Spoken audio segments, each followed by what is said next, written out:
couple of people I'd like to thank. First of all, I'd love to thank my board president for being here, Marilyn Eubanks. Marilyn, thank you. As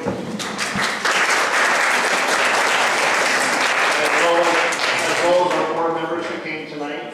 I also want to thank our donor recipient, Mr. John Lasher, for donating that wonderful mini iPad back there. John?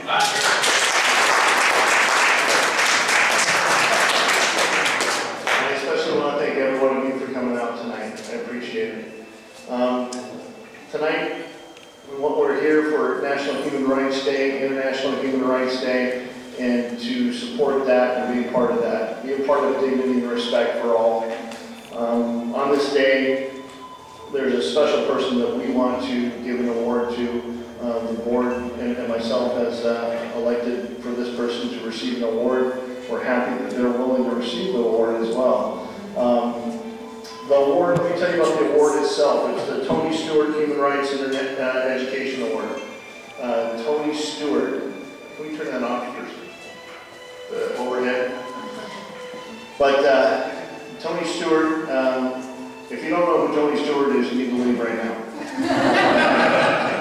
You're not a human rights supporter if you don't know who to be. Just see me in the back room, we'll give a tongue lashing, and then I'll let you come back in.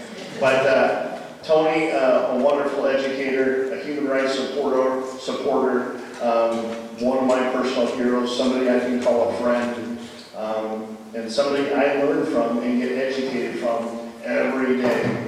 Every day. He's interviewed so many people in this country, in this world, and talked to so many people, and done so many things in human rights that, to me, his name's as powerful as Oprah. So, the award itself is Tony Stewart Human Rights Education Award. Our recipient tonight is a gentleman who, if you ever feel down and aren't feeling good about yourself and you want to feel worse, think about everything this guy has done. I mean, my word. He's at Lakes Middle School. He's started the Multicultural Faire. He does that every year. Yes, he has some help, but he is the man, and he just runs it with great passion and does a great job every year and sticks his head out there. He's been an educator for 43 years. He's a great parent, gives to others, has had some huge health struggles in his life, has overcome those, and keeps charging down the road every day. If you think you're great, then look at this guy. And once the depression has subsided, then you can jump on the wagon and try to get up to his feet. But with that being said, I would like to introduce and award the Tony Stewart Human Rights Education Award for social this year to Dave Eubanks.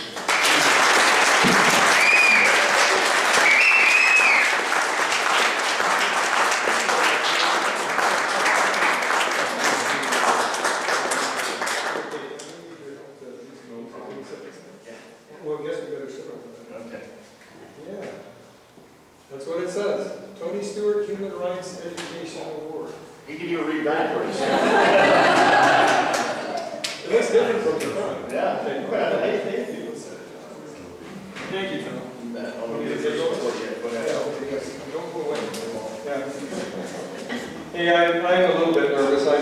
I'm a little bit nervous. I normally talk to kids all day and not adults, so forgive me if I kind of screw up a little bit. But I'd like to thank Tom and thank the Human Rights Education Institute.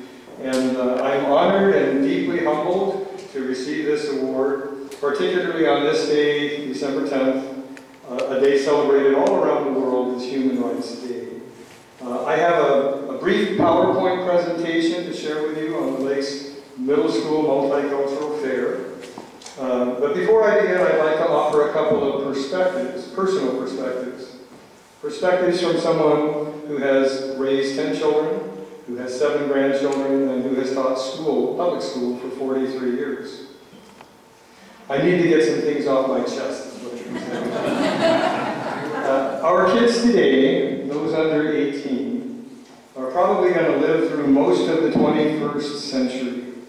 Some, like my newest grandson, Benjamin Eubanks, born just 2.5 weeks ago, may actually live well into the 22nd century. With this in mind, and taking such a long-term view, today's educators, public and private, shoulder an enormous responsibility. We have to prepare today's kids, doing the best job we can, to meet challenges decades from now, challenges many of which are unknown at this time. I've written all this down. Can you tell? But we can do it because we have to do it. And we'll be successful as long as we make sure of the following. Number one, that our kids learn to think critically. Thank you. That we help them to develop and master the ability to gather and evaluate relevant factual data and come to logical conclusions based on that data. We need to help them learn to communicate well, to read and write and speak proficiently in as many different languages and through as many different media as possible. This doesn't go on forever. We need to make sure our kids receive the best, most current and comprehensive education in mathematics and in the sciences, computer, natural, and physical science, in the arts, both fine and industrial, in health and fitness, and especially in history.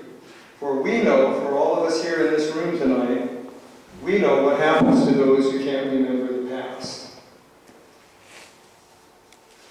The last thing I want to get off my chest here is that with this world seemingly shrinking daily, probably the most important piece of what we need to do for our kids, for all of our kids, is to teach them appropriate and vital people skills. How to connect with, get along, and work effectively with different people, people from all walks of life, people from every corner of the globe. So where am I? There I am. And dealing effectively with different people means dealing with them fairly, with decency and with respect. I believe such an effort, particularly here in North Idaho, is only going to help our kids to be successful as they grow up and move out into the wider world. The Lakes Middle School Multicultural Faire, a celebration of human cultural diversity, now in its 4th year, is an effort to that end. So come along, join me now, and let's go to the fair.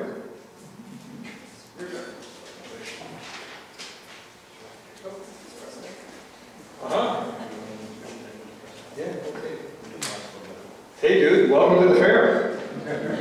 This is Jacob Zioni, a Lakes student from Hungary, and a science teacher extraordinaire, Mr. Randy Fiskus, who has left us and who is now at Woodland.